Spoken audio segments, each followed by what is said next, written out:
Welcome back to your maths class. हम chapter पढ़ रहे थे लाइंस एंड एंगल्स। कल हमने पढ़ी थी थ्योरम 6.2 जो हमें कहती थी कि अगर एक ट्रांसवर्सल दो पैरेलल लाइंस को कट कर रही है तो उनके ऑल्टरनेट इंटीरियर एंगल्स भी इक्वल होंगे। इसी तरह से होती है थ्योरम 6.3। ये कहती है कि अगर हमें दो लाइंस दे रखी हैं और एक ट्रांसवर्सल उन्हें इस तरह कट कर रही है कि ऑल्टरनेट इंटीरियर एंगल्स इक्वल हैं तो वो दोनों लाइंस पैरेलल हो जाएंगी।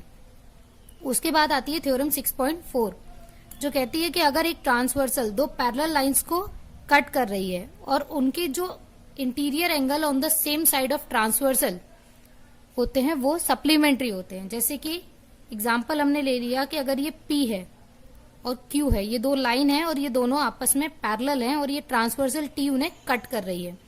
एंगल हमने मान लिए 1 2 3 4 5 6 7 एंड 8। तो अब ये जो थ्योरम कह रही है इसके अकॉर्डिंग ट्रांसवर्सल के सेम साइड पे बने हुए इंटीरियर एंगल्स यानी कि एंगल 4 और 5 या फिर एंगल 3 और 6 इनका जो सम है वो 180 होना चाहिए, क्योंकि ये एंगल सप्लीमेंट्री होने चाहिए और सप्लीमेंट्री एंगल होते हैं जिनका सम 180 हो। तो अब हम देखेंगे, हमें प्रूव करना है कि angle 4 plus angle 5 is equal to 180। ये दोनों हमें पैरेलल गिवन है P और Q। तो हम देखेंगे angle 1 plus angle 4 is equal to 180, क्योंकि ये एक ही लाइन पे बने हुए हैं तो ये लीनियर पेयर हो जाएंगे। इसको हमने मान लिया इक्वेशन नंबर 1। दूसरा हमने देखा angle 1 is equal to angle 5, क्योंकि ये दोनों करेस्पॉन्डिंग एंगल्स हैं। कल हमने जो थ्योरम पढ़ी थी उसमें था कि उसमें अब बताया था कि करेस्पॉन्डिंग एंगल्स इक्वल कैसे होते हैं। ये दोनों हमारे करेस्पॉन्डिंग एंगल्स हैं। अब जब एंगल 1 एंगल 5 के इक्वल है तो मैं यहाँ एंगल 5 भी लिख सकती हूँ। तो angle 5 plus angle 4 is equal to 180 degree. यही हमें प्रूफ करना था, तो ये हमारा प्रूफ हो गया। यानी कि अगर एक ट्रांसवर्सल दो पैरेलल लाइंस को कट करेगी तो ट्रांसवर्सल के सेम साइड पे बने हुए इंटीरियर एंगल्स इक्वल नहीं सप्लीमेंट्री होंगे। एंगल 4 और एंगल 5 सप्लीमेंट्री हो गए और इसी तरह से एंगल 3 और एंगल 6 भी हम सप्लीमेंट्री प्रूफ कर सकते हैं। इसी की अपोजिट होती है थ्योरम 6.5। ये कहती है कि अगर एक ट्रांसवर्सल दो लाइंस को कट कर रही है और उनके जो सेम साइड पे बने हुए इंटीरियर एंगल्स हैं वो सप्लीमेंट्री हैं तो हमारी लाइंस पैरेलल हो जाएंगी। नेक्स्ट टॉपिक है lines parallel to the same line. हमें दे रखी है L is parallel to M and L is parallel to N। हमें ये दोनों लाइन जो हैं ये इस एक लाइन के पैरेलल दे रखी हैं।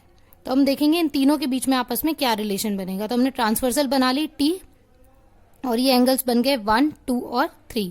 जब ये दोनों लाइन पैरेलल हैं तो ये दो एंगल इक्वल हो गए। Angle 1 is equal to angle 2 corresponding angle हो गए।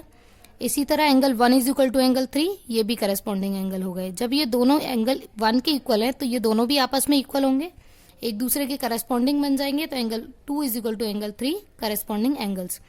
जब ये दोनों एंगल एक ही ट्रांसवर्सल पे बने हुए हैं और दोनों करेस्पॉन्डिंग है तो हमें ये पता चलेगा कि ये दोनों लाइन भी पैरेलल है। जब L M के पैरेलल है, L N के पैरेलल है और M भी N के पैरेलल अब हमने प्रूफ कर दी। तो यानी हम कह सकते हैं ये तीनों लाइन आपस में पैरेलल हैं। तो हमारी थ्योरम निकल के आती है theorem 6.6 lines parallel to the same line are parallel to each other.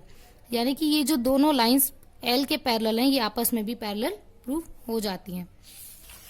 अब नेक्स्ट हम देखेंगे एग्जाम्पल 4। ये बुक का ही एग्जाम्पल है जिसमें हमें दे रखा है PQ is parallel to RS। PQ is parallel to RS। Angle MXQ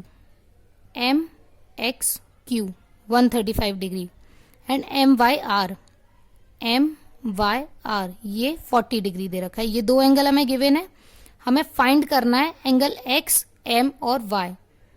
X M और Y यानी ये बीच वाला एंगल हमें फाइंड करना है। तो अब हमें इन दोनों लाइंस के बीच में तो कोई रिलेशन फिलहाल और नहीं दिखाई दे रही है, सिर्फ इतना है कि ये पैरेलल है। तो हम क्या करेंगे, इस पॉइंट M से एक और पैरेलल लाइन हम बना लेंगे। Draw a line AB which is parallel to PQ and RS। ये लाइन हमने यहाँ ड्रॉ कर ली है AB जो PQ और RS दोनों के पैरेलल है। अभी हमने जो प्रॉपर्टी पढ़ी है उसके अकॉर्डिंग ये तीनों लाइन पैरेलल हो गई थ्योरम 6.6 के अकॉर्डिंग। तो अब हम क्या करेंगे, हम देखेंगे एंगल QXM ये 135 गिवन है और फिर हम लेंगे एंगल XMB ये वाला एंगल।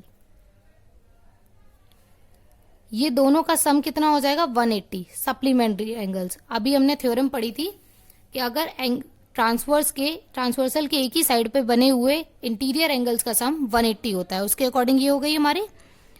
इसी तरह से अब हम देखेंगे तो इसको निकालेंगे, angle X M B is equal to 45 degree.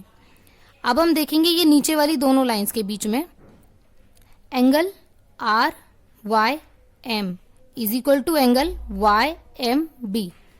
ये वाला एंगल और ये वाला एंगल, ये दोनों हमारे इक्वल हो जाएंगे। क्यों? क्योंकि ये ऑल्टरनेट इंटीरियर एंगल्स हैं। ये थ्योरम भी हमने कल पढ़ी थी कि जब दो पैरेलल लाइंस के बीच में बने हुए ऑल्टरनेट इंटीरियर एंगल्स इक्वल होते हैं। तो ये हो गया 40 डिग्री। अब अगर मैं ये एंगल और ये वाला एंगल दोनों को जोड़ दूं तो मेरा एक्स एम और वाई निकल आएगा। तो angle X M B plus angle Y M B is equal to angle X M Y. तो इसकी वैल्यू हमने निकाली 45 डिग्री, इसकी निकाली 40 डिग्री, तो ये टोटल हो गया 85 डिग्री। अब आगे की एक्सरसाइज 6.2 हमें इन्हीं थ्योरम्स के बेस पे करनी है।